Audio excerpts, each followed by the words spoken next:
2025 মাধ্যমিক পরীক্ষার জন্য আমরা সব রকম প্রস্তুতি নিয়েছি।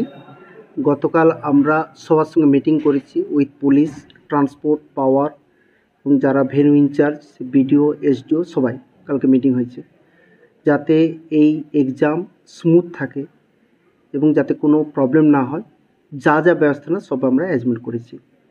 আমরা মেনলি যেটা ফোকাস রাখছি, এখানে ট্রান্সপোর্টেশন যাতে স্মুথ থাকে, বাস যাতে অ্যাভেলেবেল থাকে, কোথাও যাতে কোনো জ্যাম না হয়, যাতে ছেলেমেয়েরা যেন ঠিক সময় তারা ভেন্যুতে বসতে পারে। গতকাল আমরা ট্রান্সপোর্ট অ্যাসোসিয়েশনের একটা মিটিং করেছিলাম, কি সরকারি বেসরকারি বাস সবাইকে আমরা রিকোয়েস্ট করেছিলাম। গত বছর আমরা করেছিলাম এই জেলা থেকে যে সকল ছাত্রছাত্রীরা এক্সাম দিতে যাচ্ছে তারা যদি অ্যাডমিট কার্ড শো করে, আমরা রিকোয়েস্ট করেছিলাম যে যদি ওদেরকে এটা ওয়েভ করে দেওয়া যায়, অর্থাৎ টাকাটা না নিয়ে। তারা সবাই রাজি হয়েছে, ফলে যে স্কুল স্টুডেন্টরা যাবে তাদের কিন্তু ওরা ভাড়া নেবে না বলেছে। এটা আমি রিকোয়েস্ট করেছি, ওরা অ্যাকসেপ্ট করেছে।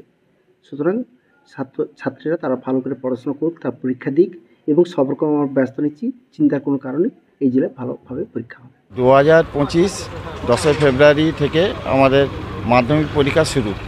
এই মাধ্যমিক পরীক্ষার বিষয় নিয়ে আমাদের প্রশাসনিক একটা বৈঠক ছিল। আমাদের পূর্ব মেদিনীপুর এডিএমজির চেম্বারে মিটিংটা হয়েছে।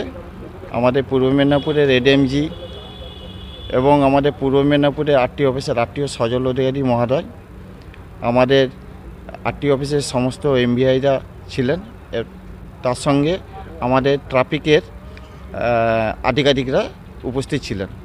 এবং আমরা পূর্ব মেদিনীপুরে যে সংগঠনগুলো আছি, সমস্ত সংগঠন এবং আমার পূর্ব মেদিনীপুর জেলার যতগুলো শাখা সংগঠন আছে, সেই সমস্ত শাখা সংগঠনের যে নেতৃত্বরা যেনারা আছেন, পদাধিকারীরা আছেন, ওনাদের উপস্থিতিতে একটা আলোচনা হয়। সেই আলোচনার পরিপ্রেক্ষিতে আমরা একটা সিদ্ধান্ত নিয়েছি যে এই বছর আমরা যে সমস্ত মাধ্যমিক পরীক্ষার্থীরা আছেন ওনাদের বাড়ি থেকে পরীক্ষা কেন্দ্র পর্যন্ত যাতায়াতের ভাড়া নেব না। এটা আমরা ফ্রিতে পরীক্ষার্থীরা যাতায়াত করবেন।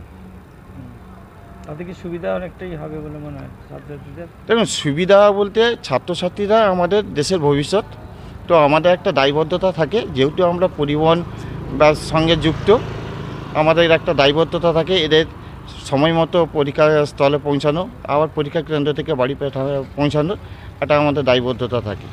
যে রুটের মধ্যে ছাত্রছাত্রীরা যাবে তারাই এটা পাবে তো? হ্যাঁ, তারাই পাবে যে রুটের মধ্যে। আমাদের জেলাতে সমস্ত রুটেই এই ব্যবস্থা করা হয়েছে। কত আমাদের জেলায় বাস রয়েছে? আমাদের জেলায় অ্যাপ্রক্স ধরুন 900 বাস আছে।